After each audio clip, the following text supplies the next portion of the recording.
ముఖ్యమంత్రి శ్రీ చంద్రబాబు నాయుడు గారు ప్రతిష్టాత్మకంగా తీసుకున్నటువంటి కార్యక్రమం నవనిర్మాణ దీక్ష. ఈరోజు 5వ రోజు మన నియోజకవర్గం మన టెక్కల్లో మానవ వనరుల అభివృద్ధి మీద మనం చర్చా కార్యక్రమాన్ని జరుపుకుంటున్నాం. గ్రామీణ పట్టణ అభివృద్ధి, విద్యుత్ రంగం, మౌలిక సదుపాయాలు, రోడ్ నెట్వర్క్, ఈ అంశాల మీద 3 సంవత్సరాలుగా రాష్ట్ర ప్రభుత్వం చేసిన కార్యక్రమాలు ప్రజలకు తెలియజేయడం, జరిగిన పరిణామాలు గతాన్ని మనం గుర్తు చేసుకోవడం, భవిష్యత్తులో ఏ రకంగా మనం ముందుకు వెళ్ళాలనేది నిరంతరం చర్చ జరిగితే తప్ప దాని ఫలితాలు మనకి ఎక్కడ కూడా దొరకడం అనేది ముఖ్యమంత్రి గారి యొక్క ఉద్దేశం. ఎంతవరకు మన దేశానికి ఆర్థిక సంఘాల ద్వారా అభివృద్ధి జరిగేది. మనం అధికారంలోకి వచ్చిన రోజే 14వ ఆర్థిక సంఘం మనకి ఈ దేశంలో వచ్చింది.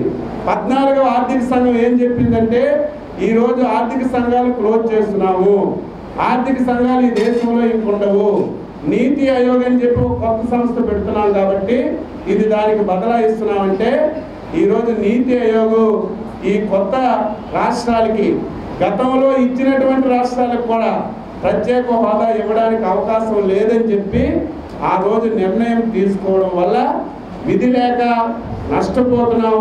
రాష్ట్రానికి ఆర్థిక లోటు ఉంది, పోలవరం ప్రాజెక్టు కట్టాలి, గ్రామీణ ప్రాంతాల్లో రోడ్లు వేయాలి, ఉపాధి హామీ పథకంలో నిధులు ఎక్కువగా తెచ్చుకోవాలని చెప్పి మన ముఖ్యమంత్రి గారు ప్రత్యేక హోదా బదులుగా ప్రత్యేక ప్యాకేజ్ తీసుకొచ్చి ఈరోజు హోదాలో ఏ అంశాలైతే ఉన్నాయో అదే అంశాలు ప్యాకేజ్ ద్వారా తీసుకొచ్చి అభివృద్ధి చేస్తుంటే, పోలవరం జాతీయ ప్రాజెక్టుగా కేంద్ర ప్రభుత్వం ప్రకటించింది. వారు చేసే 30-40 సంవత్సరాలు పడుతుంది ఆ ప్రాజెక్టు పూర్తవ్వాలంటే.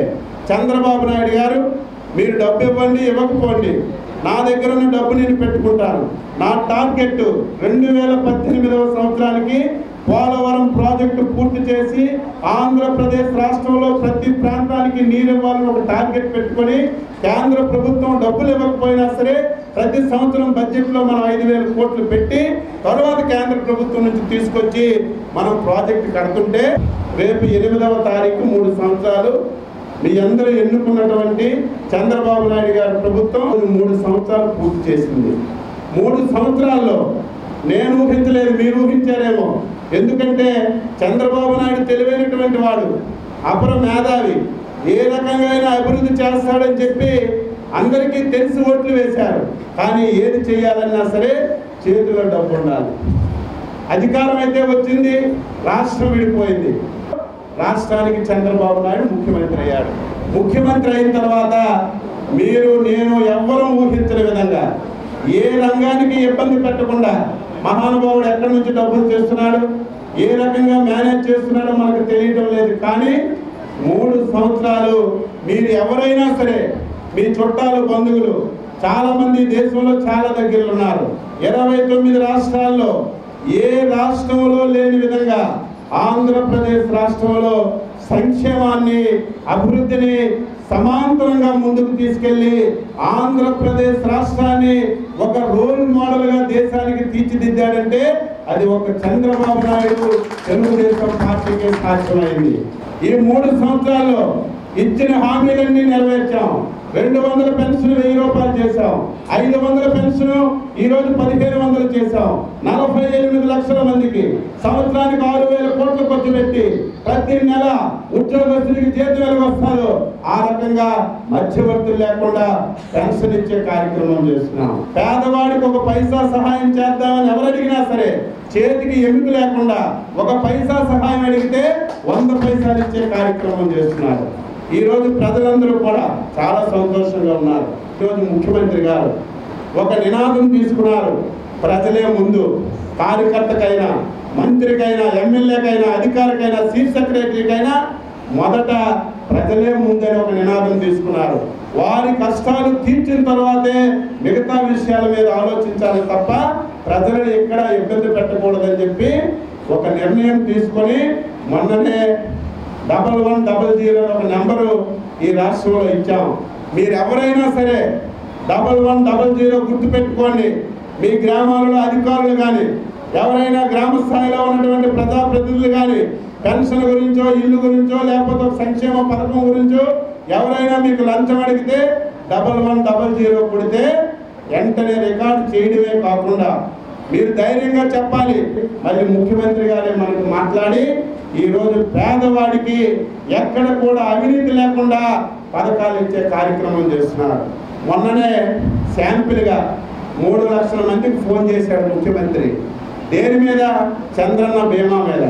ఏమమ్మా చంద్రన్న బీమా నేను పెట్టాను, 5 లక్షల రూపాయలు ఇస్తున్నాను, 30,000 రూపాయలు ఇస్తున్నాను, దీని మీద ఎక్కడైనా అవినీతి జరుగుతుందంటే 98% మంది అవినీతి లేదు, సక్రమంగా జరుగుతుందని 98% మంది ఈరోజు మనకు ఫోన్ చేశారు.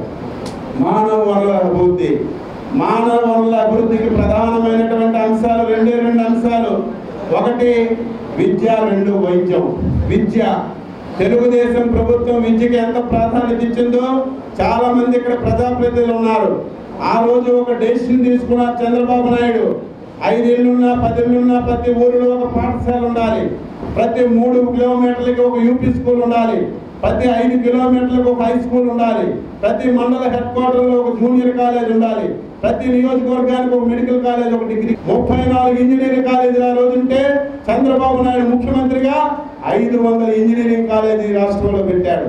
500 ఇంజనీరింగ్ కాలేజీల్లో చదువుకున్నటువంటి విద్యార్థులు ఈరోజు ప్రపంచంలో ఎక్కడికి వెళ్ళినా సరే ఏ ఊరి మీద అంటే ఆంధ్రప్రదేశ్ రాష్ట్రం అని చెప్తున్నారు. వారు ఏ పొజిషన్లో ఉన్నారంటే పెద్ద పెద్ద సంస్థలకి సీఈఓలుగా ఈరోజు వ్యవహరిస్తున్నారు.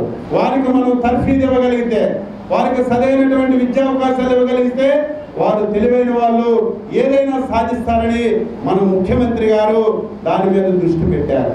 ఈ సంవత్సరానికి రేషనలైజేషన్ లేకుండా 10 మంది పిల్లలు ఉన్నా సరే పాఠశాలలన్నీ ఉంచుతున్నాం. ఆ గ్రామస్తులకు ఒక అవకాశం ఇస్తాం. వచ్చే సంవత్సరానికి మీరు 20 మంది కంటే తక్కువ పిల్లలు ఉంటే ఎవరు చెప్పినా వినకుండా స్కూల్స్ ఎత్తేస్తామని ఒక అవకాశం ఇచ్చి స్కూల్స్ అన్ని కూడా పెడుతున్నాం. ఈరోజు విద్య అందరికీ ఉండాలి. వైద్య సేవ పేరుతో ప్రైవేట్ హాస్పిటల్కి డబ్బు ఇస్తున్నాం. ప్రైవేట్ హాస్పిటల్కి ఎందుకు డబ్బు ఇవ్వాలి? మన హాస్పిటల్లోనే ఎన్టీఆర్ వైద్యం పెడతాం. ఆ వచ్చిన డబ్బుతో హాస్పిటల్ని పరిశుభ్రంగా ఉంచుదామని హాస్పిటల్స్ అన్నీ కూడా సమూలంగా మార్పు చేశాం. ఈరోజు ఎవరైతే గర్భిణీ స్త్రీ ఉందో, గర్భిణీ స్త్రీ కడుపులో పిల్ల పుట్టినప్పటి నుంచి చిట్ట చివరి వరకు అన్ని సదుపాయాలు కల్పిస్తున్నాం. గర్భిణీ స్త్రీకి 6,000 నుంచి 10,000కి పెంచి ప్రతి వారికి ఈరోజు డబ్బులు ఇచ్చే కార్యక్రమం చేస్తున్నాం. గర్భిణీ స్త్రీకి హాస్పిటల్కి తీసుకొచ్చి డెలివరీ చేయించి వారి పిల్లకి తల్లికి 2 కిట్లు ఇచ్చి మళ్ళీ మేమే కారులో ఇంటికి తీసుకెళ్లే కార్యక్రమం చేస్తున్నాం. ఎవరైతే పేదవాళ్ళు ఉన్నారో ఆరోగ్యం బాగోలేకపోతే ప్రైవేట్లో టెస్టులు చేయించుకొని లక్షల రూపాయలు పోగొట్టుకుంటున్నారని అన్ని టెస్టులు మేమే చేసి ఈరోజు మీ అందరికీ సహాయపడుతున్నాం. ఆ రోజు పట్టుబట్టి టెక్కల్లో మనం డయాలసిస్ సెంటర్ తెచ్చాం. 8,000 మంది ఈ రోజుకి డయాలసిస్ చేసుకున్నారు. నేను మళ్ళీ వచ్చిన తర్వాత పాలకొండలో ఒక డయాలసిస్ సెంటర్ పెట్టాం. మొన్ననే పలాసలో ఓపెన్ చేశాం. నిన్న లేదు మొన్న సోంపేటలో ఓపెన్ చేశాం. స్వతంత్రం వచ్చిన తర్వాత శ్రీకాకుళం జిల్లాలో ఇన్ని డయాలసిస్ సెంటర్లు ఎప్పుడైనా ఒకటైనా పెట్టారా? ఎవరు పెట్టారు? తెలుగుదేశం, చంద్రబాబు నాయుడు. ఇది అభివృద్ధి కాదా? ఈ రోజు ఉదాహరణ కిడ్నీ వ్యాధులకు కానీ శ్రీకాకుళం జిల్లాలో ఉన్న కిడ్నీ వ్యాధులు కానీ ఇది వరం కాదని, దీనికి తోడుగా కిడ్నీ వ్యాధిగ్రస్తులు డయాలసిస్ చేసుకుంటే ఏమీ పని చేయలేరు, వారికి ఉపాధి దొరకదు. అందుకే ముఖ్యమంత్రి గారికి చెప్పాం, ఎంతమంది జిల్లాలో కిడ్నీ వ్యాధితో ఉన్నారు, అందులో డయాలసిస్ చేసుకుంటున్నారు, మొత్తం కలెక్టర్ గారికి చెప్పి సర్వే చేయమన్నాం.